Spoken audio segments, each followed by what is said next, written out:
Dans l'épisode du jour, on parle du fait que ça peut être très compliqué de se retrouver avec une dépression qui est longue et qui dure. Comment réussir à tenir le coup, comment réussir à gérer au mieux la situation, c'est ce qu'on va voir dans l'épisode du jour. Et reste dans l'épisode d'aujourd'hui jusqu'à la fin car il y aura une petite annonce super sympa à la fin de l'épisode du jour. Allez, je te laisse l'écouter, l'introduction. Hey, bonjour à tous et bienvenue. Vous écoutez Raconte-moi ta dépression, c'est le podcast dont vous avez besoin pour gérer au mieux la vôtre et celle de votre proche. Moi, c'est Manuela et je suis coach pour dépressifs et pour proches de dépressifs. Après dépression, rechute et tout ce qui va avec, j'ai décidé de faire en sorte de pouvoir apporter aux personnes qui en souffrent directement ou indirectement je dis bien tous les conseils que j'aurais aimé avoir pour mieux gérer la mienne. D'ailleurs, n'écoute surtout pas la voix de la dépression et ne pense même pas un seul instant que tu ne puisses pas t'en sortir. Vois cet épisode comme une conversation chaleureuse avec une amie qui n'a qu'une seule envie, t'aider face à ta dépression. Tu es perdu, tu ne sais plus comment faire, la dépression de ton proche commence à te dépasser, et bien toi aussi, tu es au bon endroit. Je te proposerai, cher proche, des conseils concrets pour l'entourage des dépressifs afin d'être une aide réelle et non une aide destructrice. Chaque mercredi pour les proches des dépressifs et chaque vendredi pour les dépressifs. Ici, je te partage tous les conseils dont tu as besoin pour retrouver joie, motivation et savoir-faire. Alors, tu t'installes confortablement, tu prends une petite boisson chaude et un plaid, ou alors tu augmentes le son dans ta voiture et c'est parti. À chaque fois que tu parles d'un sujet de dépression, tu as envie de dire et de mettre sur la table que c'est super important. Et en fait, c'est vrai, parce que je trouve que tous les sujets dont je parle, c'est important. En fait, la dépression, c'est un mot qui est très simple, mais on n'imagine pas à quel point le mot dépression se décline dans plein de choses à comprendre, dans plein de choses importantes.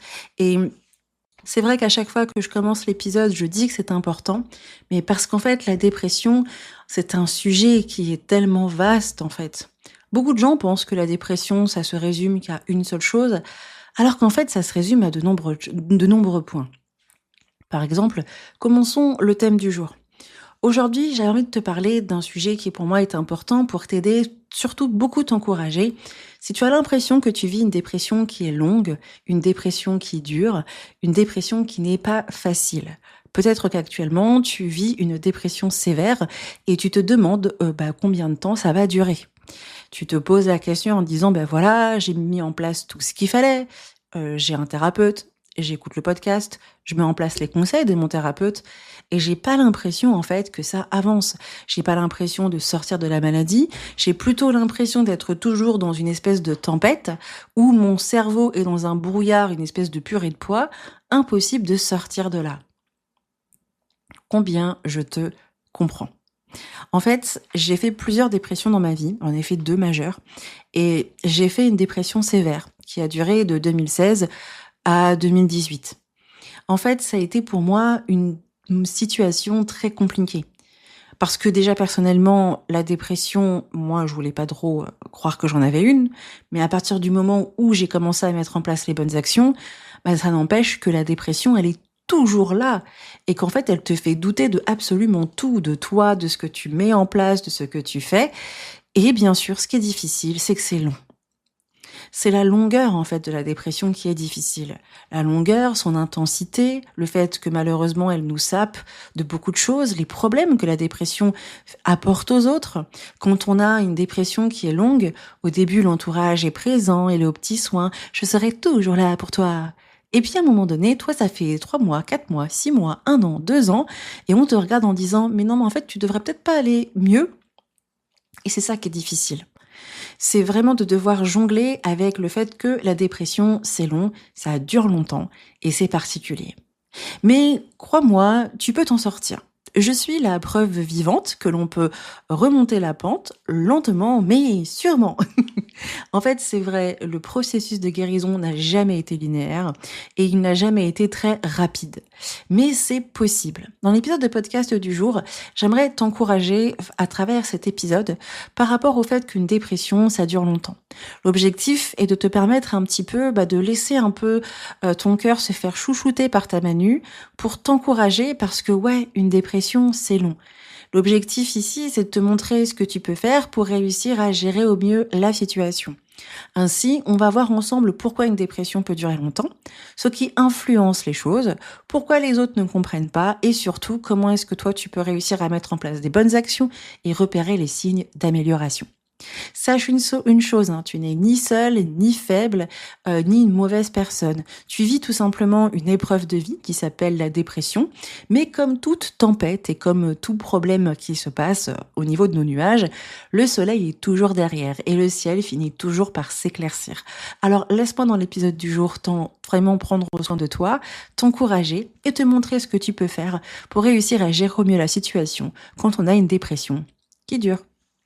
Alors, aujourd'hui, j'avais envie de commencer par parler du fait que quelquefois, quand on a une dépression qui dure, eh bien, c'est sûrement parce qu'on a une dépression dite sévère. Alors, la dépression sévère, qu'est-ce que c'est ? La dépression, elle existe sur plusieurs formes. Il existe 9 formes de dépression. Mais nous, on va parler de la dépression dite classique, la dépression majeure. La dépression majeure, elle a 3 formes, on va dire, d'intensité. La légère, la modérée et la sévère.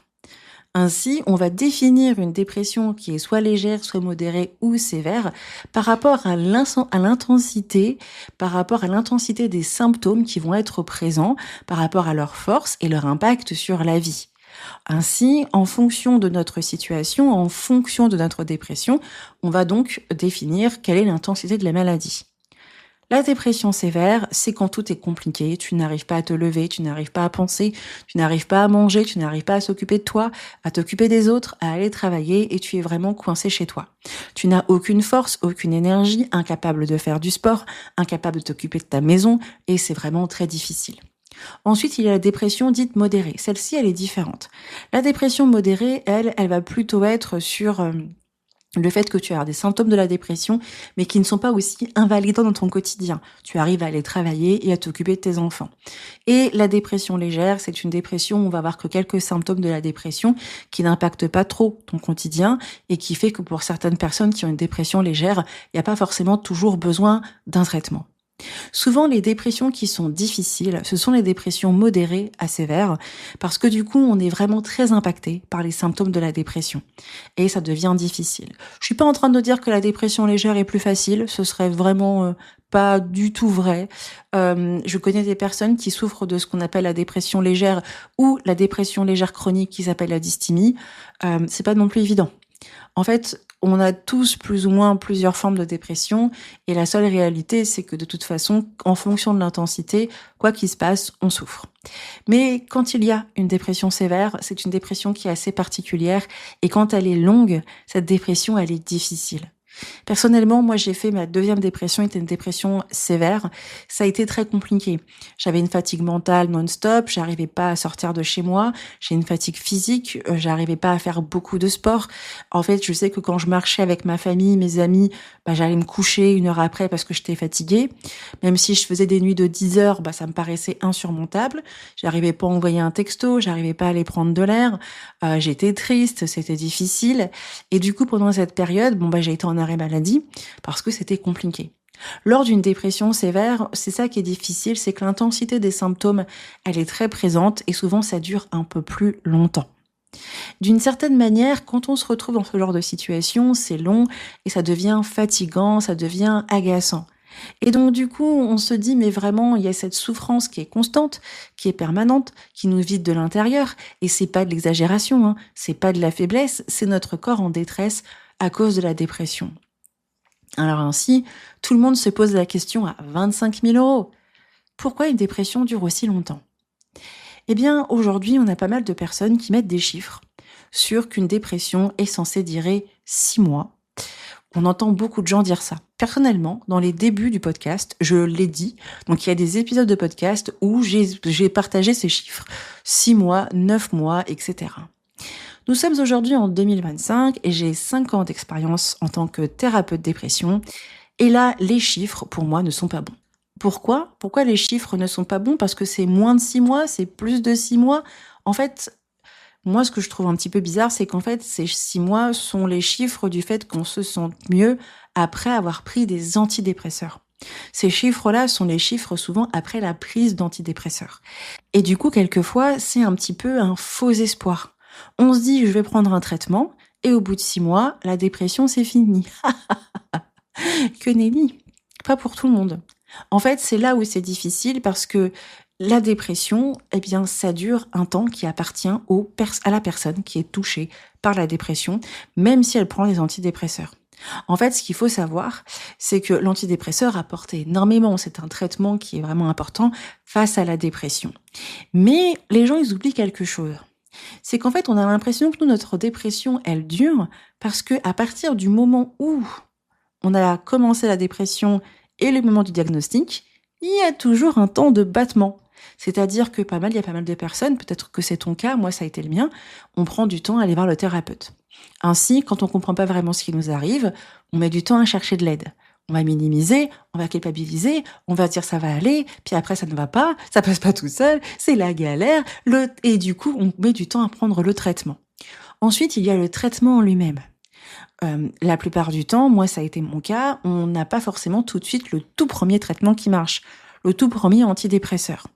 Et on le sait, un antidépresseur, c'est 1 mois de test pour voir si ça fonctionne. Et donc quand on a un antidépresseur qui n'a pas l'air de fonctionner et qu'on va passer à 2 ou à 3, bon les 6 mois, ça part un peu sous le nez, quoi. Et puis, d'une certaine manière, il y a aussi plein de choses. On est un petit peu comme un os cassé. Notre cerveau a besoin de temps pour se réparer et pour réussir à trouver une combinaison qui va aller. Pourquoi notre cerveau il est vraiment cassé? On peut avoir un passé traumatique, une très faible estime de soi, un problème au travail qui nous a cassé notre estime de soi, un entourage toxique, pas forcément les parents, mais plein de gens, les beaux-parents des fois aussi. On peut se retrouver avec notre environnement qui ne nous aide pas à guérir, tout simplement. Et donc la dépression dure. Et en fait, c'est là où c'est intéressant parce que commencer à mettre des chiffres, c'est mettre de l'espoir. Et de l'espoir à ce qu'on puisse nous taper dessus parce que quand on arrive à la fin, au bout des 6 mois, on est toujours en dépression.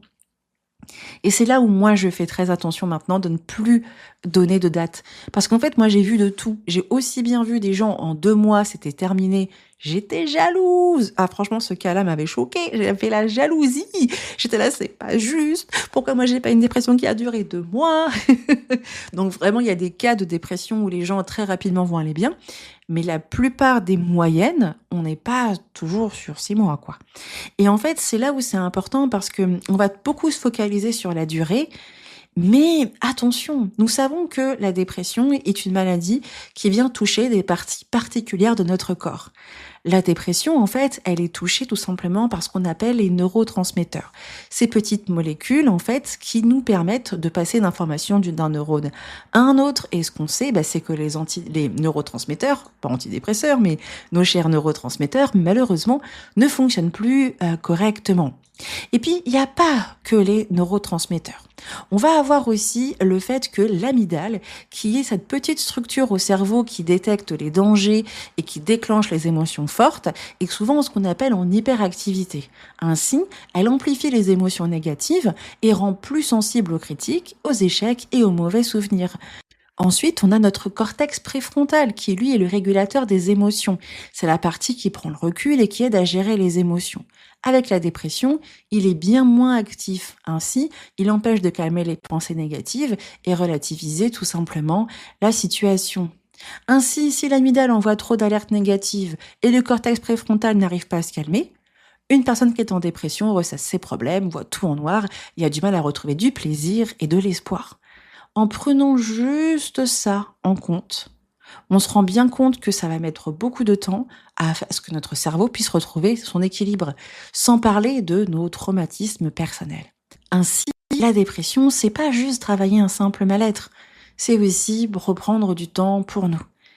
Et ce qui est vraiment intéressant, c'est de se rendre compte que c'est vrai que la dépression, c'est long, ça dure beaucoup, ça dure assez longtemps, mais qu'en fait, il faut être clair sur le sujet de dire ça va être long dès le départ. Moi, c'est le petit truc que j'ai regretté de dire un jour à mon psychiatre. Je lui ai dit, mais j'ai regretté la manière dont je l'ai dit, j'étais un peu en colère, où je lui ai dit, mais en fait, vous m'avez pas préparé à me dire ça peut être long. Et c'est ce petit côté-là qui manque en fait quelquefois à la thérapie. Et que on a l'espoir de sortir, on a l'espoir d'aller mieux, mais c'est long. Vraiment, en prenant en compte ce point-là, c'est vraiment important. Et si je me permets de disputer un peu les thérapeutes qui disent pas assez que c'est long, c'est parce qu'en fait, on va avoir notre entourage qui va venir nous disputer parce qu'ils vont trouver que c'est long. Moi, je sais que personnellement, au début, mes proches étaient présents, puis au bout d'un moment, il y a commencé à avoir les phrases de «Mais tu devrais être déjà aller mieux, Manu». Bah, normalement, ça dure pas si longtemps que ça. Si ça dure longtemps, c'est que faudrait peut-être que tu arrêtes tes antidépresseurs. Et souvent, il y a beaucoup de gens qui ont la croyance que la dépression se guérit rapidement si tu vas chez le psy, si tu prends 2-3 comprimés, que tu fais du sport, normalement tu devrais aller mieux. Et en fait, c'est souvent ça qui est difficile. Comme on sait que ces gens-là ont tort, parce que la dépression, chacun est différent, eh bien ces idées-là, ces fausses croyances vont nous faire du mal. Et en fait, on peut avoir des fois cette croyance, cette idée reçue que si ça dure, c'est que je fais pas assez d'efforts ou que je fais pas assez les choses correctement. Alors qu'en fait, ce n'est pas vrai en fait. Ta dépression aujourd'hui, elle est longue parce que c'est le processus de guérison d'une maladie qui est compliquée, puisque c'est une maladie qui touche notre cerveau et qui a, en fonction de chaque personne, sa propre anatomie. Chaque dépression est unique et des thérapeutes le savent très bien. On ne va pas aider quelqu'un de la même manière parce que chacun va avoir son histoire. Alors des choses qui vont être comparables, mais on a compris l'idée. Ainsi, quand on se rend bien compte que c'est une maladie, et comme toute maladie, ça prend un peu de temps, et que l'objectif ici, c'est pas d'aller mieux rapidement, mais d'aller mieux correctement, eh bien, on va éviter de se culpabiliser, on va éviter de se prendre la tête. Moi, en fait, il y avait un truc qui était resté dans ma tête, c'était, écoute Manu, tu as pris l'antidépresseur à partir de juin, normalement, au mois d'octobre, tu vas mieux. Au mois d'octobre, j'allais pas mieux. Au mois d'octobre, je n'allais pas mieux. Et donc, du coup, je me suis mis la pression. Alors qu'en fait, cette pression invisible d'aller mieux vite, elle est là plutôt pour rassurer les autres et pour que les autres aient l'impression qu'on va retrouver une vie normale. En fait, c'est pas une course. On n'en veut pas de quelqu'un qui souffre, par exemple, d'un cancer à ce qu'il aille vite en réémission. Quoi? Tu n'es toujours pas en réémission? Tu sais, on se permet pas de dire ça. Alors rappelle-toi que ta maladie, elle est importante. Personne, je dis bien personne, même ta chère Manu, n'a pas le droit de dire tu ne vas pas assez rapidement mieux, parce que ce n'est pas possible. Ce n'est pas à cause de toi que c'est lent.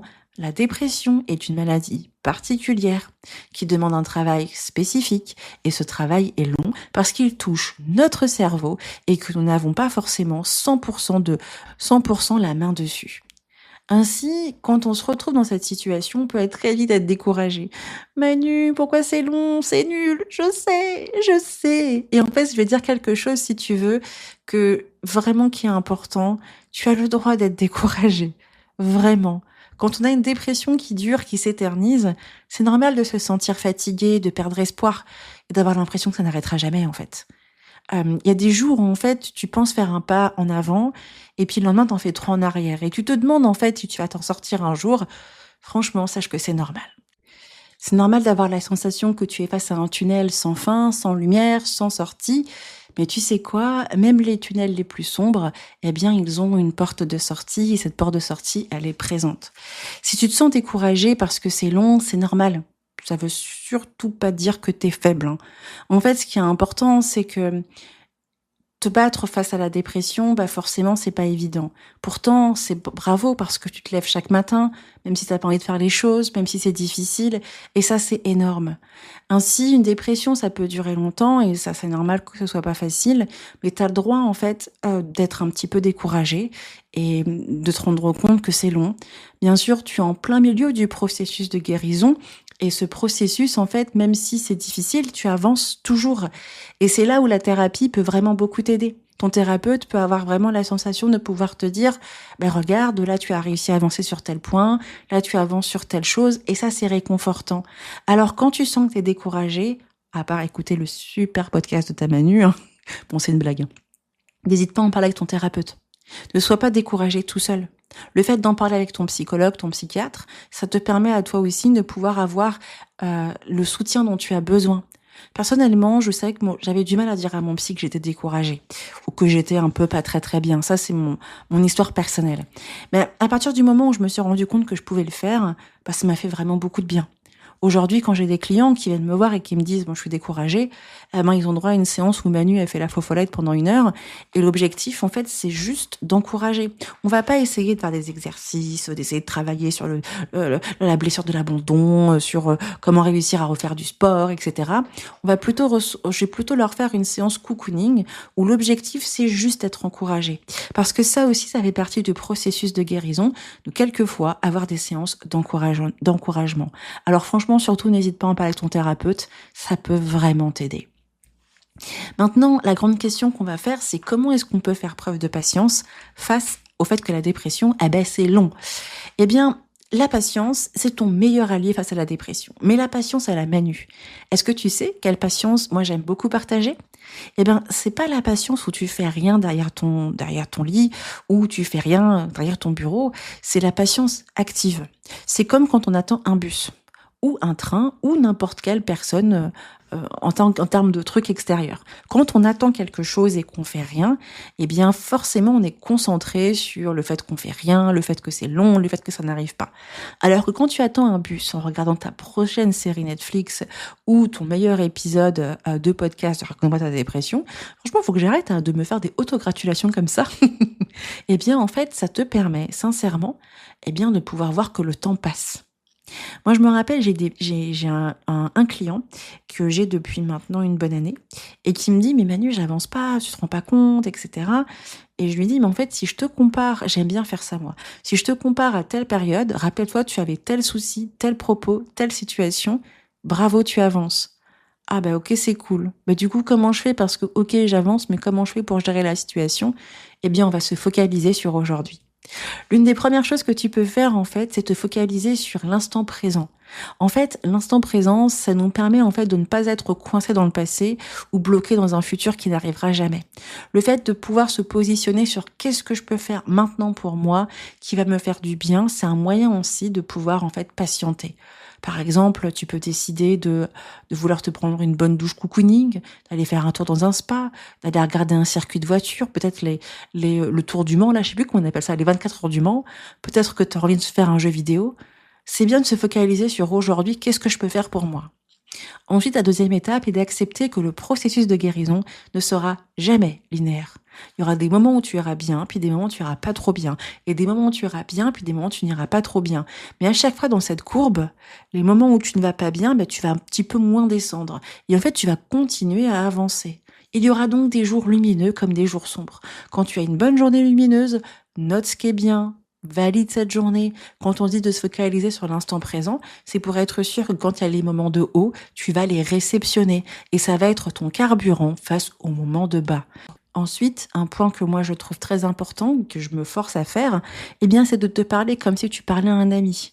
Tu diras jamais à quelqu'un que t'aimes, t'es nul en fait. Parce que tu ne vas pas le dire, parce que tu sais qu'il y a besoin de considération face à cette personne. Et que des fois, c'est complètement faux. En prenant soin de toi avec de l'auto-bienveillance, tu t'aides aussi avec faire preuve de douceur. Et c'est plus facile aussi de patienter. Ensuite, il y a les mini-objectifs. Franchement, quand on se fixe des objectifs, ça nous permet de voir qu'on avance. Quelquefois, les objectifs sont très simples. Prendre une douche, faire les courses, repartir au travail.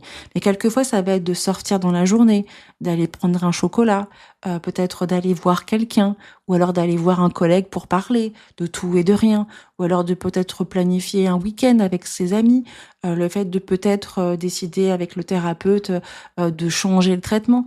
Toutes ces choses-là, ce sont des mini-objectifs qui te permettent de voir que tu avances. Si tu n'as pas en face de toi des référentiels pour voir que tu avances, c'est compliqué. Les objectifs sont intéressants. Attention, Manu parle. En tant que gens en dépression, on a tendance à se foutre des mini-objectifs de taré.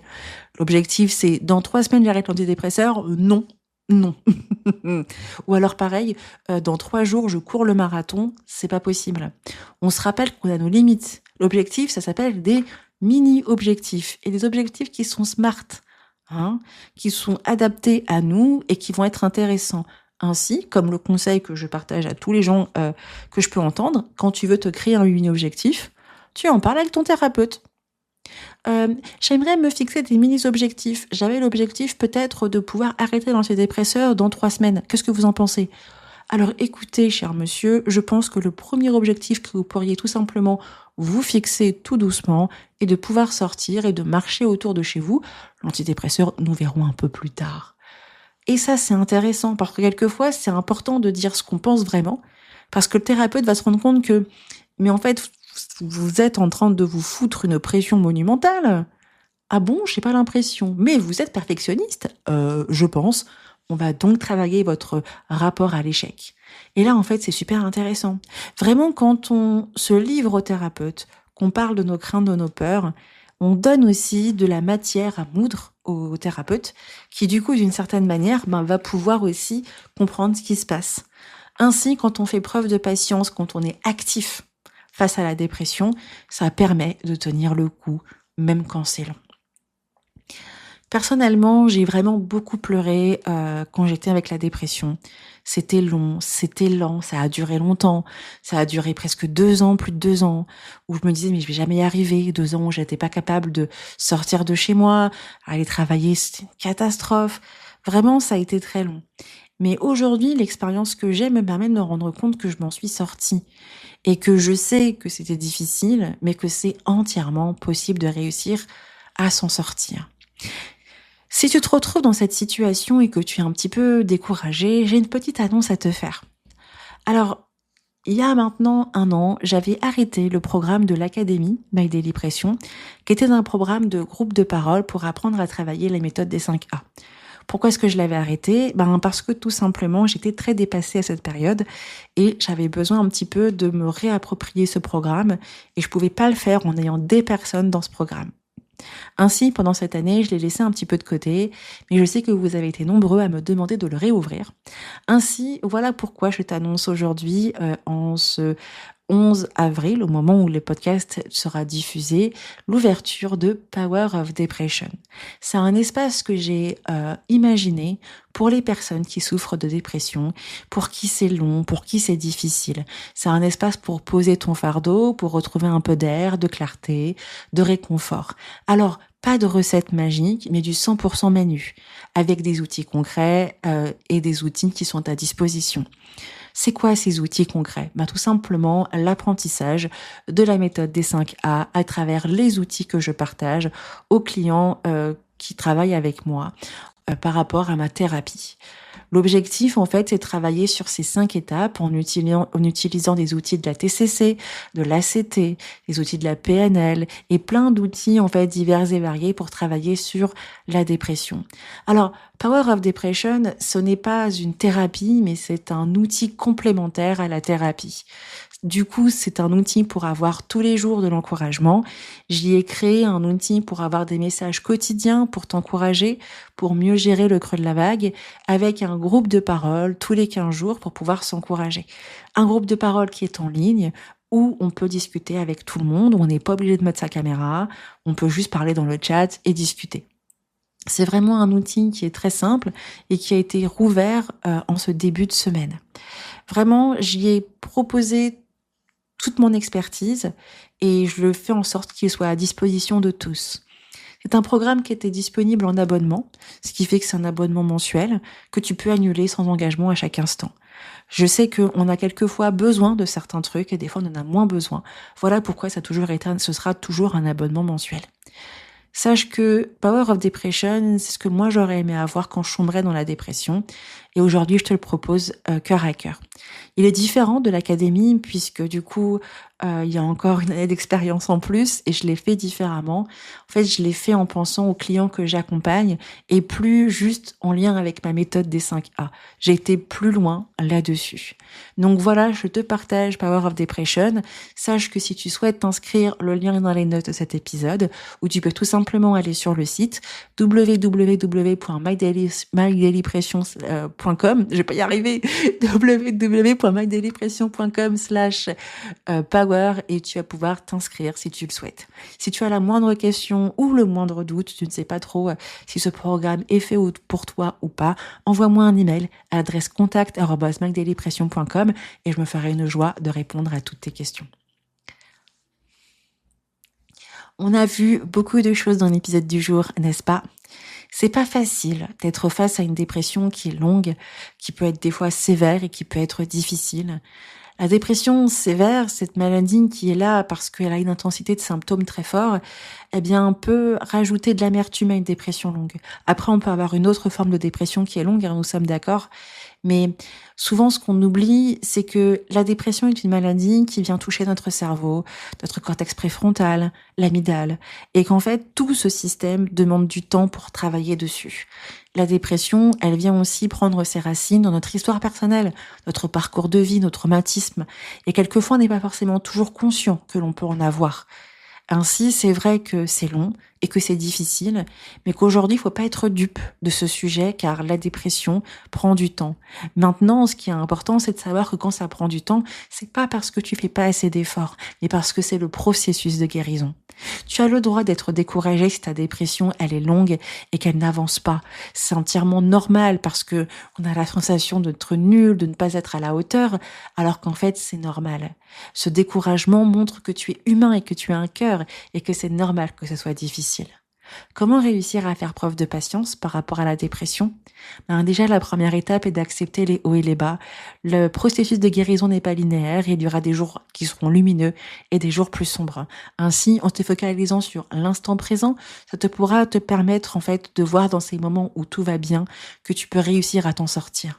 En pratiquant l'autocompassion et en te créant des mini-objectifs, tu peux réussir à avancer. N'oublie pas de créer une alliance forte avec ton thérapeute. Et si tu es découragé, il faut surtout pas éviter d'en parler. Si tu souhaites avoir un autre type de soutien qui est par rapport à la dépression, eh bien sache que Power of Depression ouvre ses portes et que ce programme complémentaire pour prendre soin de ta dépression est à ta disposition. Le lien est dans les notes de cet épisode. J'espère sincèrement que l'épisode d'aujourd'hui t'aura vraiment plu et t'aura encouragé. Je sais que c'est très difficile la dépression, alors j'essaie tous les vendredis de pouvoir partager le mieux que je peux à travers ce podcast. Et là, à travers Power of Depression, j'ai hâte de pouvoir te retrouver de l'autre côté. Petite parenthèse, c'est moi qui anime les groupes de parole, donc j'espère que ça te plaira. En tout cas, prends bien soin de toi. Merci à toi d'avoir écouté l'épisode de podcast jusqu'au bout. Et je te dis à la semaine prochaine pour un nouvel épisode. Ciao!